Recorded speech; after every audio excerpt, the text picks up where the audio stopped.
고린도전서 12장부터 14장까지는 은사장이라고 이야기를 합니다. 특별히 고린도전서 14장에 방언의 은사와 그 예언의 은사에 대해서 서로 비교하면서 많은 것들을 말씀하고 있어요. 14장 1절 말씀 한번 읽어보겠습니다. 사랑을 추구하며 신령한 것들을 사모하되 특별히 예언을 하려고 하라. 아멘. 12장 마지막 절에 너희는 더욱 큰 은사를 사모하라 하면서 13장에 사랑이 나왔는데, 바울이 12장 마지막에 말씀한 더욱 큰 은사, 큰 은사를 사모하라고 했는데 큰 은사는 무엇일까 이렇게 우리가 생각하게 됩니다. 그리고 나서 13장에 사랑이 나오니까 사랑이 가장 큰 은사가 아니겠는가 이렇게 생각할 수 있겠죠. 그러나 사랑은 단순한 은사가 아니라 하나님의 본질이다 라고 하는 것을 제가 말씀드렸어요. 그렇게 생각하게 되면 바울이 말씀하고 있는 가장 큰 은사는 14장에 나와 있는 예언의 은사라고 볼 수가 있습니다.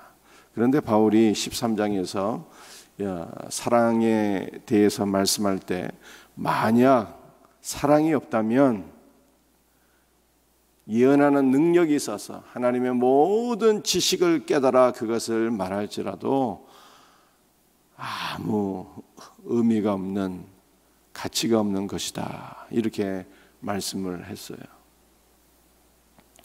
그래서 바울은 이 예언하는 은사에 대해서 말씀할 때 어떻게 말씀을 했는가 하면 너희들이 사랑을 구하며 사랑을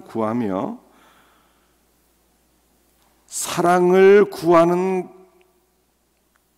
중에 특별히 예언을 말하라고 하라. 이렇게 권면을 한 것입니다. 이것은 무슨 뜻인가 하면은 바울이 고린도전서 13장에서 말씀하고 있는 것처럼 우리의 예언하는 은사, 하나님의 말씀을 증거하는 것이 사랑을 기초로 해서 하나님의 말씀을 증거하는 것이 되어야 한다라고 하는, 이렇게 우리들에게 권면을 하고 있는 것입니다. 사랑을 기초로 해서 예언을 하라. 사랑을 기초로 해서 말씀을 전하라. 여러분들 이것을 조금 더 제가 설명을 드리게 되면 예언은 무슨 은사라고 말씀드렸습니까? 고린도전서 13장을 보게 되면 예언은 하나님의 모든 비밀한 지식, 즉 말씀을 깨달아 알고 이것을 증거하는 것이다 이렇게 말씀을 했어요. 또 14장 3절에 예언이 무엇인가를 말씀하고 있는데요, 예언하는 자는 이렇게 나와 있잖아요, 3절에. 그런데 이 공동 번역을 보게 되면 이 예언이라고 하는 것을 무엇으로 번역을 했는가 하면은 하나님의 말씀을 받아서 전하는 사람을 예언하는 자라고 했어요. 예언하는 자. 그러니까는 이 예자가 미리 예자가 아니라 맡을 예자라고 하는 것이죠. 예금할 때 그 예자. 그 예언하는 자가 하나님의 말씀을 맡아서 전하는 사람이 바로 예언하는 사람이라 이렇게 번역을 한 거예요. 공동 번역에서. 그러므로 우리가 하나님의 말씀을 받아서 전할 때 이 말씀은 어떤 말씀이 되어야 하는가 하는 것입니다. 어떤 말씀이 되어야 할까요? 그것은 바로 그 말씀 안에 사랑이 있어야 된다는 거예요. 그리고 사랑의 마음으로 그 말씀을 전해야 된다는 거예요. 두 가지가 있어야 되는 것이죠. 말씀을 받아서 전하는데 그 말씀은 사랑의 말씀이어야 하고 한 영혼을 사랑하는 마음으로 그 말씀을 증거해야 된다라고 하는 것을 바울이 1절에서 말씀하고 있는 거예요. 사랑을 구하며 예언을 하라고 했으니까 하나님의 말씀을 받아서 전하는 자는 그 메시지 안에 하나님의 사랑이 있어야 되고, 그리고 한 영혼을 사랑하는 마음으로 이 말씀을 증거해야 된다는 거죠. 여러분들 이 고린도전서 13장에서 말씀하고 있는 사랑이 무슨 사랑이라고 제가 말씀을 드렸습니까? 뭐 연인 간의 에로스 사랑 그런 거 아니고 하나님의 사랑. 참고 모든 것을 견디며 우리가 변화될 것을 바라보고 우리가 구원받을 것을 바라보고 당신의 모든 것을 다 희생하며 우리 안에 다 쏟아 부어 주신 그리스도의 생명과 그리스도의 은혜와 그리스도 안에 있는 모든 것을 우리에게 다 부어 주신 예수 그리스도의 사랑을 가리키는 거잖아요. 그러므로 하나님의 말씀 안에는 주 예수 그리스도의 은혜가 있어야 되고 주 예수 그리스도의 사랑이 있어야 되고 주 예수 그리스도의 생명이 들어가 있어야 된다는 것이고, 그리고 이 말씀을 증거하는 것이 사랑 안에서 이루어져야 된다는 거예요. 할렐루야. 이와 같은 은혜가 있기를 주님의 이름으로 축복합니다. 3절 말씀이에요. 그러나 예언하는 자는 사람에게 말하여 덕을 세우며 권면하며 위로하는 것이요.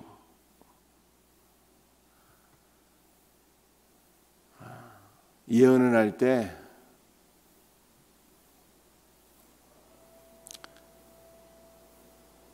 세 가지를 말해야 된다는 거예요. 세 가지를 말하는데요. 이 세 가지가 무엇인고 이렇게 보니까 덕을 세우며 권면하며 위로하는 거예요. 예언의 목적이 아니라 예언을 말할 때 덕을 말하고 이런 뜻이에요. 예언을 할 때 덕을 말하고 권면을 말하고 위로를 말하라.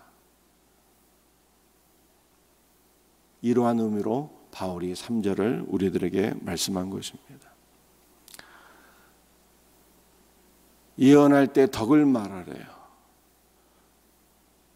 이 덕이라고 하는 것이 한글 성경에는 매우 알아듣기 힘든, 이해하기 힘든 단어인데요. 이 원문에서는 덕을 말한다라고 하는 것은 집을 세운다는 뜻이에요. 집을. 이 집이라고 하는 것은 우리가 살고 있는 집을 얘기하는 것이 아니라 바로 하나님의 집을 가리키는 것입니다. 그러므로 우리가 말씀 안에 무엇이 있어야 된다요? 성전이신 하나님의 집, 성전이신 예수 그리스도가 있어야 된다는 것이고, 그리고 우리 모두가 참 성전이신 예수 그리스도와 연합하여서 우리 모두가 성전으로 지어지는 것을 말해야 된다. 이런 뜻이에요. 우리 모두가 각각 우리 모든 성도들이 그리스도와 연합하여서 성전으로 세워질 뿐만 아니라 우리 모두가 그리스도 안에서 다 하나로 연합하여 한 하나님의 집으로 거룩한 새 예루살렘으로 지어져야 될 것을 말해야 된다. 이런 하나님의 집에 대해서 말하라는 거예요. 하나님의 집에 대해서. 이 하나님의 집은 바로 성전을 가리키는 것이고, 궁극적으로는 하늘의 성전 새 예루살렘을 가리키는 거예요. 두 번째와 세 번째는 권면을 말하고 위로를 말하라 이렇게 되어 있는데요. 이 권면과 위로는 각각 다른 의미가 아니라 거의 비슷한 의미의 단어를 두 번 강조한 것이다. 이렇게 생각하시면 돼요. 그러니까 우리가 말씀을 증거할 때는 맨날 정죄하고 판단하고 책망하지 말고 권면하고 위로하라는 거예요. 권면하고 위로. 권면과 위로는 어떤 뜻일까요? 힘이 연약한 성도들을 격려하고 힘을 주는 거예요. 힘을 주는 거예요. 이것이 격려와 위로의 뜻이에요. 여러분들 우리 모두가 예수 그리스도를 만나고 그와 연합하여서 거룩한 하나님의 집으로 지어져 가야 되는데 그 길이 순탄하겠습니까? 원수마귀가 시험하고 방해하고 핍박도 하는데 그럴 때마다 나는 왜 이렇게 신앙이 이 모양일까 좌절하고 낙심하고 쓰러질 때도 있는데, 그렇게 쓰러진 자들을 일으켜 세우고 붙잡아주고 칭찬하고 격려하고 위로하고 힘을 주어서 다시 그리스도 예수 안에서 아름다운 믿음의 집을 지어 나갈 수 있도록 그렇게 하라는 거예요.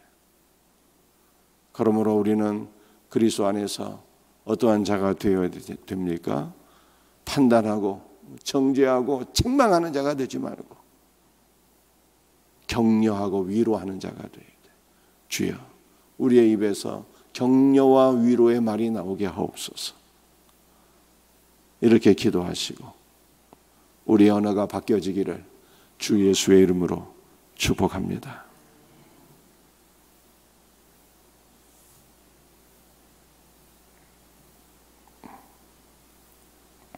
4절 말씀도 한번 읽겠습니다. 방언을 말하는 자는 자기의 덕을 세우고 예언하는 자는 교회의 덕을 세우나니. 여러분들, 바울이 이미 고린도전서 13장에서도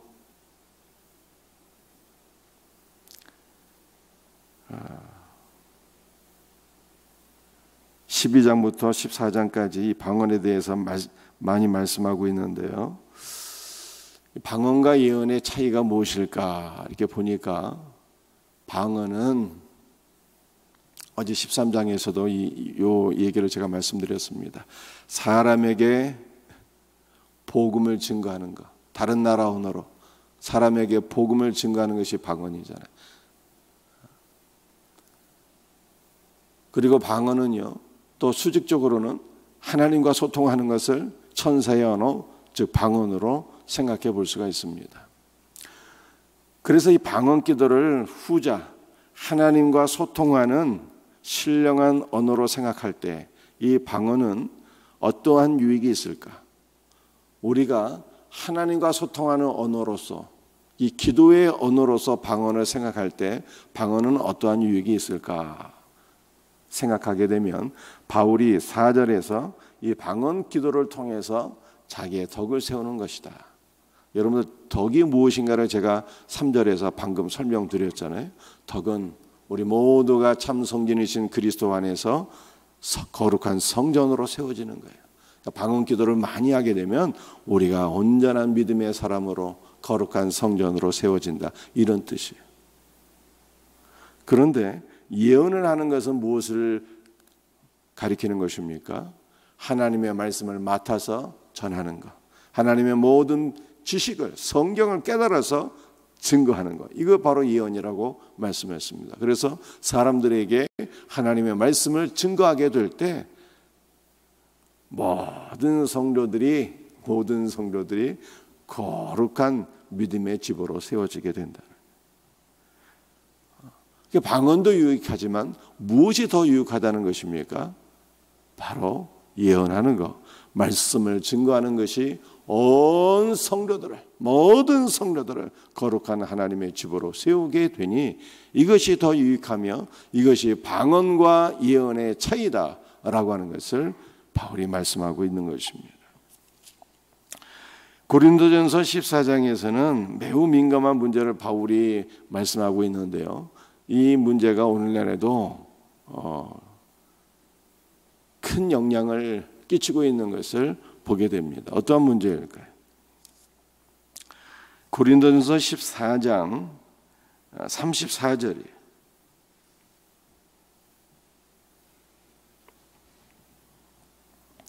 34절 말씀 한 절 읽어보겠습니다. 여자는 교회에서 잠잠하라.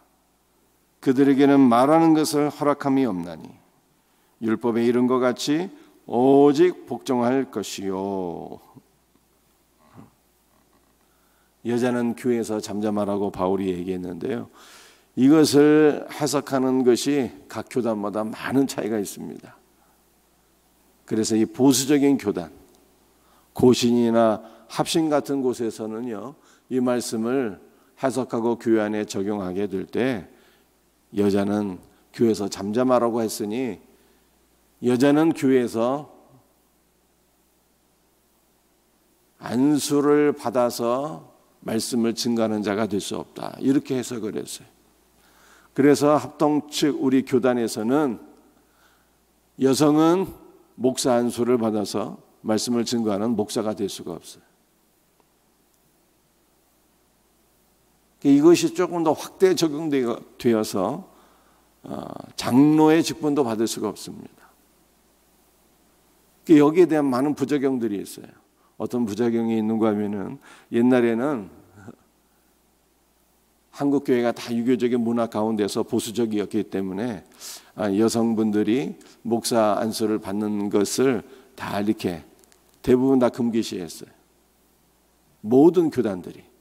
그런데 이제는 시대가 많이 바뀌어갖고 대부분의 모든 교단들은 다 여성분들이 안수를 받아서 목사도 될 수 있고 장로도 될 수가 있습니다.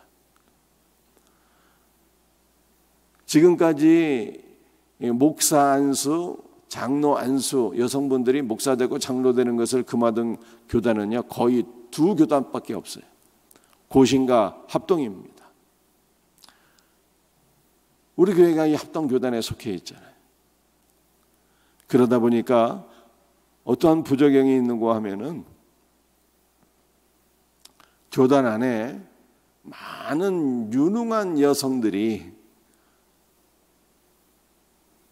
목사 안수를 받기를 원하는데 다 다른 신학교로 가고 있어요. 다른 교단으로 다 뺏기고 있어요. 심히 안타까운 일입니다. 그래서 지금 우리 교단 안에서도 여성분들이 안수를 받아서 말씀을 증거할 수 있도록 허락하자.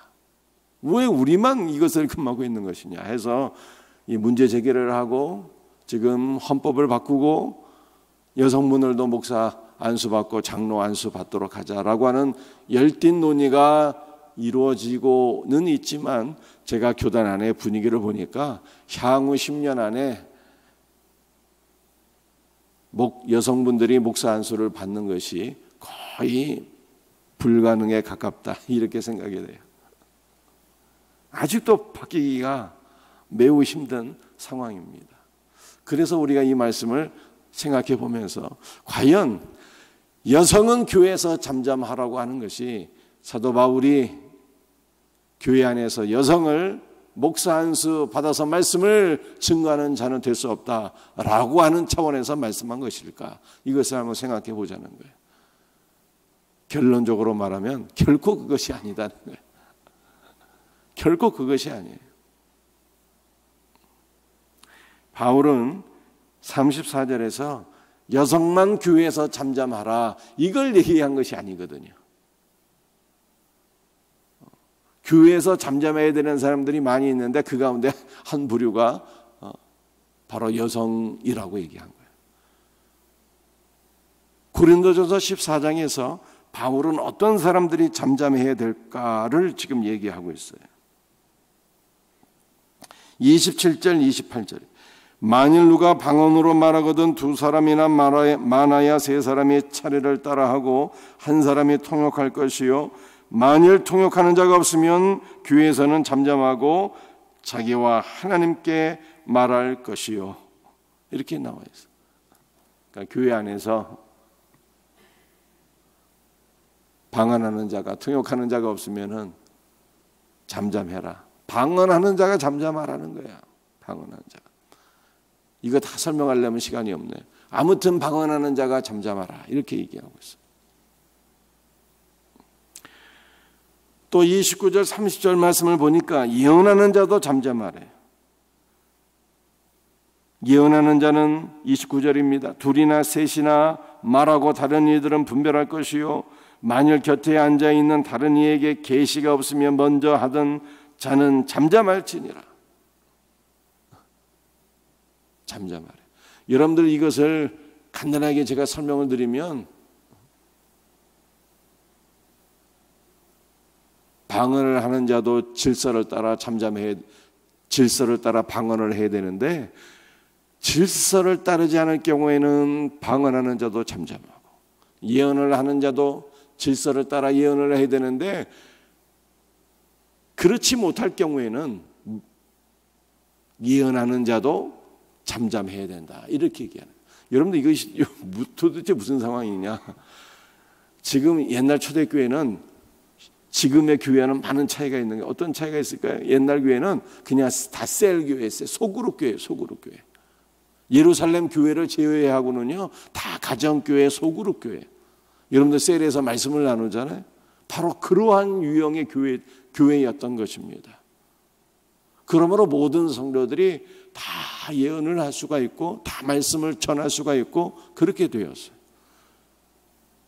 그런데 이것이 무질서 속에 만약 누군가 하나님의 말씀을 전하고 기도한다면 그런 사람들은 다 잠잠하고, 이것이 하나님 질서의 하나님이기 때문에 질서를 따라서 말씀을 전하기도 하고 질서를 따라서 방언도 해야 되는데, 그렇지 못할 경우에는 다 잠잠하라 잠잠하라 이렇게 말씀하고 있는 거예요. 그리고 그 가운데 한 부류가 바로 여성들이에요. 여성들도 질서를 따라 말을 해야 되는데 무질서하게 교회 안에서 무엇인가 질문한다고 하면서 무질서하게 자기 말만 하는 사람들, 이러한 사람들은 잠잠하라, 바울이 이렇게 얘기한 거예요. 그러니까 여성만 잠잠하라고 한 것이 아니라 방언하는 남자도 잠잠하고 예언하는 남자도 잠잠하라 이렇게 얘기한 거예요, 바울이요. 모든 것을 질서를 따라 해야 되는데 질서를 따라 말하지 아니하는 남자도 잠잠하고 여자도 잠잠하라, 바울이 이렇게 얘기한 거라니까요. 그러므로 34절 말씀은 교회 안에서 여성들이 절대로 말하지 말라는 뜻이 아니라 무질서한 자들이 다 잠잠하라 라고 하는 거예요. 그러므로 이것은 여성 안수와는 전혀 상관이 없는 말씀이었고, 오히려 초대교회 안에는요 여성도 여사사가 된 사례가 있어요.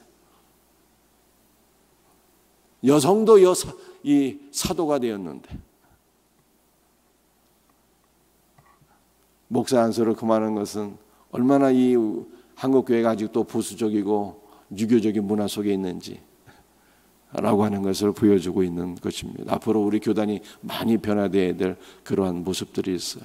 교단을 위해서도 많이 기도해야 됩니다. 말씀을 마치도록 하겠습니다. 모든 것을 사랑 가운데 하고 사랑 가운데 말씀을 증거하고 그리스도 예수의 사랑을 증거하고 우리의 모든 말씀을 전하고 나누는 것이 하나님의 거룩한 집을 세우고 서로 격려하고 위로하는 말들을 말할 수 있기를 주 예수의 이름으로 축복합니다. 기도하시겠습니다. 아버지 하나님 감사합니다. 오늘 새벽에 주신 말씀을 따라서 우리가 말씀을 전하고 나누는 모든 것들이 그리스도 예수의 사랑을 나누는 말들이 되게 하시고, 누군가를 정죄하고 판단하고 책망하는 것이 아니라 격려하고 위로하는 말들이 되게 하옵소서. 주 예수의 이름으로 감사하며 기도합니다.